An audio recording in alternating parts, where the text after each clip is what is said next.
thank you very much for the opportunity to share with us our experience feedback concerning the cholera outbreak. My presentation is entitled Dynamics of Epidemics in South Sudan and the main key insights and challenges. Now, to start with, the epidemic was officially declared on the 28th of October 2024 after the first cases in rank in the Upper Nile region, and this in a context of a regional war and massive displacement. As of the 28th of May 2025, more than 67,000 cases had been notified by the MOH, with 1,200 deaths, i.e. an overall CFR of 2%. Now, 31% were in the community. Faced with the outbreak and its importance, all MSF sections in South Sudan got mobilized, but I'm just going to focus on OCP in the various areas where they work. Right from the start of the epidemic, a reinforced surveillance system was put in place, and we've used the line lists in CTCs. The data from the line list were fed to the dashboard to facilitate the actions by MSF OCP in the area. There were several analyses, then the micro-spatial analysis to qualify the epidemic, the outbreak clusters in the IDP camps, then the macro spatial analysis to detect new clusters. Operations-wise, we gave priority to vaccination based on previous analysis, and we also took into account the post outbreak analysis in order to support our future research and actions. You can see on this map that we were active in Juba, all the New Fangak and Akobo. In all these areas, we implemented CTCs and ORPs, oral rehydration points. More than 8,900 patients were taken care of in the various sites. Now, in Fangak, the mortality was quite worrying. In Fangak, the CFR was 1.6, so we decided to do something to better understand the behavioral and social barriers in this community that prevented them from getting access to care. Now, we try to identify the blocks that were the most affected in the IDP camp, and based on this analysis, we produced a weekly mapping with the help of the GIS team, so that these data could be used not only by MSF but also by other actors to prioritize their actions in the IDP camp. The indicators were the following: the number of cases and deaths by block, and also the wash factors, access to water, toilets, open or defecation in the open. Now, more largely, we also had a weekly analysis of the line list by village or Payam, like here in Madi and Checkpoint. And we sent out Explo missions to these sites as to confirm the epidemic, but also engage with the community so that they could become more involved in managing the epidemic and strengthening the wash and having also the ORPs and other things. Decentralization with the setting up of ORPs, with this rapid installation of ORPs, we could deal with mildly dehydrated cases instead of having these people in the CTCs. And here you can see the ORPs and when they were set up and where vis-a-vis the IDP camps and neighboring communities. Now the ORPs were very helpful in order to decentralize care and reduce pressure on CTCs.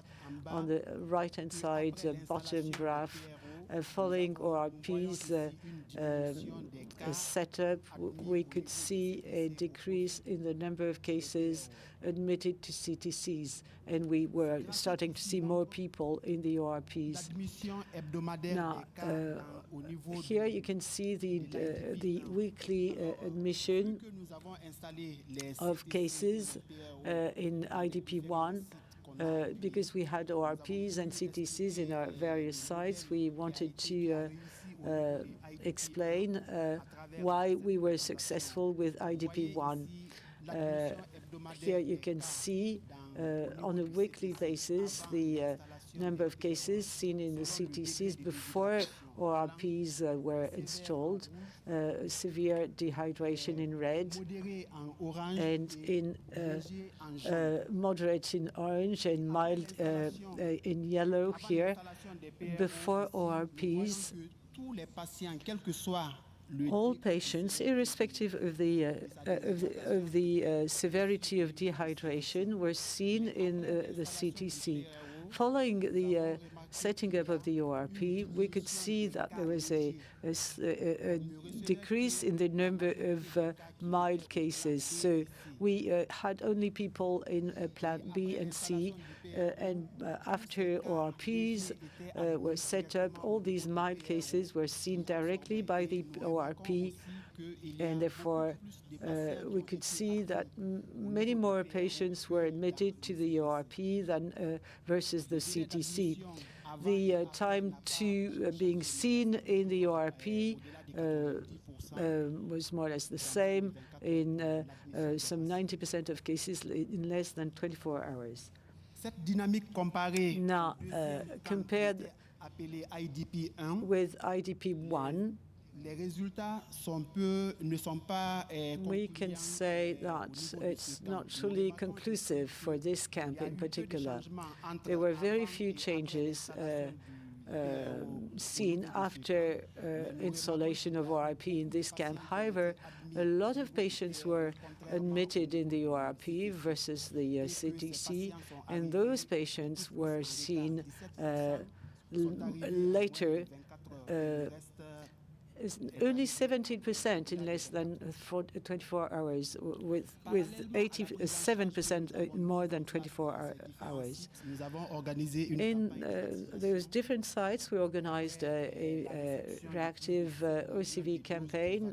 We received 1.1 million doses to vaccinate more than 7 million people with just one single dose, and therefore the admin vaccine coverage was different according to the area, but more precisely, MSF-OCP vaccinated in Duba according to our criteria based on the line list in ORPs and CTCs, but we also based ourselves on the WASH conditions and demographics, and the IDP camps were considered to be a priority, as well as the neighboring communities, Gorom, Abadi, and elsewhere.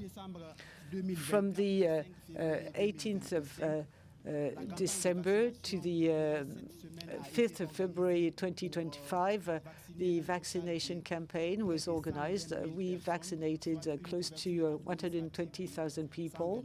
i.e. an admin coverage of 128% versus the 90% recommended by WHO. Here you can see that we had a vaccine coverage that differed from one site to the next because of difficult access, also awareness, which wasn't very good in some cases, and underestimation of population. The next step will be based on a study of the effectiveness, a study of UV-Col. Now, let's leave Juba for old and new Fangak. It's a remote place, flooded now and again. The CFR is, as I was telling you, was very high, 1.6, also with late arrival in CTC. So we decided to look into this in order to better understand how the population reacted to the epidemic, and we organized two focus group discussions. 102 households were interviewed. Now, our key findings. Sometimes in this community, they call cholera a stomach ache. It's stigmatized. It's considered to be a child's disease, and particularly shameful for adult men. And so adults waited for the night to reach the CTC. To conclude, there are several things we can say following our action. Several lessons to be learned, such as weekly analysis at different levels are critical in order to justify operational decisions on the basis of objective data. Also, a very detailed mapping, namely in camps.